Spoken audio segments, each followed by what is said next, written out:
Some breaking news. I just met with Brent English of Robust Lathes, and I'm going to represent Robust and have a Robust American Beauty coming myself for my shop. I'll have some more information in the description section below.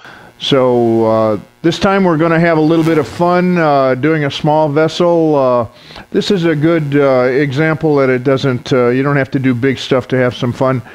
This is a piece of maple that was kind of plain Jane, and so I decided to do a little bit of carving, a little bit of coloring to snazz it up a bit. So let's get started. Well, welcome back. I've got the piece off the lathe now. I've sanded it, got it all cleaned up, and finished the bottom, all except for a little nub that's left behind. I'm sitting in my carving station where I usually do a lot of my carving work on my torsos. Really efficiency little place here. I've got all my carving tools. I've got a drawer with all of my sandpaper and different things, and carving burrs and everything that I use. Everything I use in carving is all rotary tools. I don't use any chisels or knives or anything by hand. Okay, I didn't sequence this on the lathe. It's just done by hand. They're not spaced perfectly. I've got 1, 2, 3, 4, 5. So there's 10 leaves on here, but it really doesn't matter. I could make them bigger or smaller. So now that I've got the leaves drawn on there, the petals, if you will, then we're just going to shallow relief. We're going to carve in between each one. I'm going to make an outside and an inside petal. So we'll show you how I do that. Okay, I just take a curved surface of some time, a bottle top or something that's got the right arc to it, and I just draw a line. Just move it to the next one. Draw a line. Okay, move it to the next one. I use what they call a body saw. It's an air tool. I do a lot of air tools with burrs and other things, but this saw has a hacksaw fine tooth blade in it, so it's pretty gentle on the wood. It doesn't hack it up with tool marks very much. Okay, this is going to make quite a racket with the air tools, so I've got my earmuffs on, and I'll shut the audio off on the DVD so that it doesn't drive you crazy. But as I'm doing this, I'm just going to go around and do one direction at a time and cut down to the center between the two leaves. Make sure that your angle of the blade is 90 degrees through the wood so that the surface of the cut left behind is square.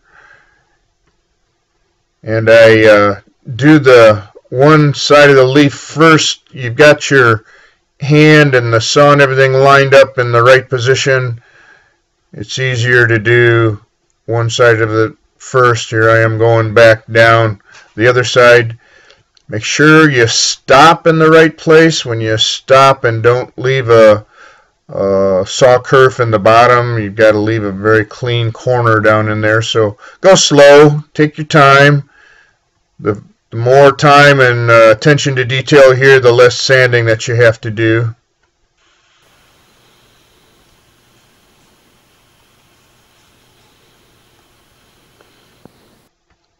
Okay, now we're going to separate the outer leaves from the inside leaf. The first carving that I'm going to do here is with a square fine burr on a Fordham or Dremel. You could even do it in a drill. Use a drill to turn the burrs. Don't need any special tools here. Take your time again, make a nice clean line. You're just separating the two at this point. Clean line between the inside and the outside.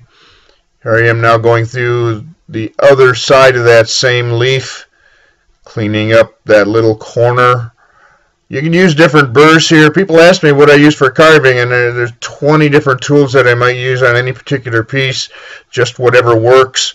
There's little angled burrs, or there's little pointed burrs, or different ones that will undercut that shoulder even a little bit more to make a little more shadow. And on the opposite, on the inside and the opposite leaf, we have to thin out the back of the outer leaf. Same way, we're just making the shadow line first. And once we have the shadow lines in, then we can go back and we can clean up the little tool marks from the saw. And I don't need to make these leaves all perfectly uniform, but it has to look good. The edge has to be a uniform wall thickness, and the separation has to be uniform. Now I could sand these and get them nice and clean, but I'm kind of lazy, so I prefer to texture it. So I have a vibrating engraver here, and you'll notice it's going to be the technique that I use is making little circles. We're going to just cover that inside leaf with little circles. A vibrating engraver is going to just rough up the texture. What that texturing does is make the light shine off of it different, and it just makes it stand out or separate the shiny from the textured. The little circles overlap one another so that you really don't know that they're circles when you get done. It just looks texture, just a random texturing. But the circles gives you control, and when you overlap the circles, you don't see the circles anymore. So you got to do that on the outside of the inside leaf, and then we're going to go on the inside of the outside leaf, just to show the texture, the difference in the thickness of the outer and inner leaf. Now you could polish this and finish it as wood, but I like the looks of the when I have a kind of a plain Jane wood like this. I like the looks of a dark black color. I use ink. I used ink many years ago, and it works well. It's a true black.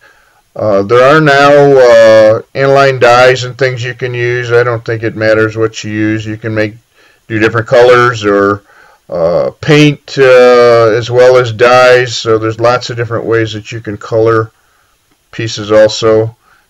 In this case with the ink, I'm just covering it completely, making sure that there's no little white spots left over inside and out. It's all got to be done. You can overlap the ink and slobber it around. Okay, now we have it all finished up. I've dyed it with the ink. I've kind of burnished it a little bit. I took a paper towel and kind of softened the ink a bit, and then I polished it with shoe polish. And you can see up at the top where the carving was, a little bit of texture on the inside and the outside that shows the depth of the leaves.